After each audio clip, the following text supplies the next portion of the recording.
Gen Z सोबत संवाद साधण्यासाठी दररोज एका केंद्रीय मंत्र्याला एका विद्यापीठात पाठवणार मोदी सरकारचा निर्णय, विद्यार्थ्यांच्या समस्या जाणून घेण्याचा उद्देश।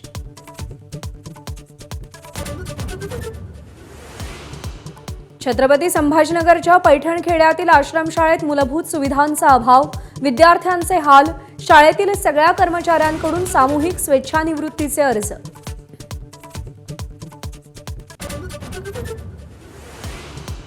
स्थानिक स्वराज्य संस्थांच्या शाळेत 1ली ते 8वीच्या विद्यार्थ्यांना सरकारकडून मोफत दप्तर, शालेय शिक्षण विभागाचा शासन निर्णय, 174 कोटी 19 लाख रुपयांचा निधी मंजूर।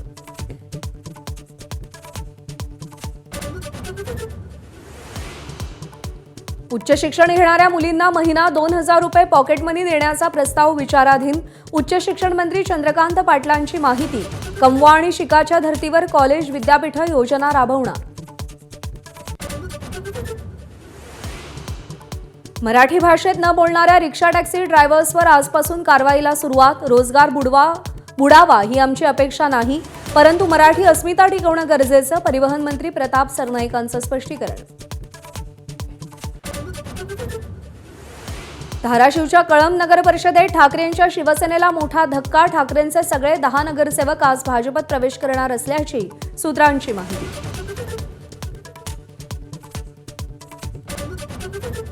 29 ऑगस्टला होणाऱ्या मनोज जरांगेंच्या आंदोलनाचं ठिकाण बदललं। उपोषण अंतरवाली सराटीतच होणार। तोडगा न निघाल्यास उपोषण सुरू असतानाच मुंबईला निघणार, जरांगेंचा इशारा। जम्मू आणि काश्मीर हा भारताचा महत्त्वाचा भाग, अमेरिकेचे राजदूत सर्जिओ गोर यांचं वक्तव्य। पाकिस्तानचा तिळपापड, अमेरिकेच्या अधिकाऱ्याला बोलवून हरकत नोंदवली।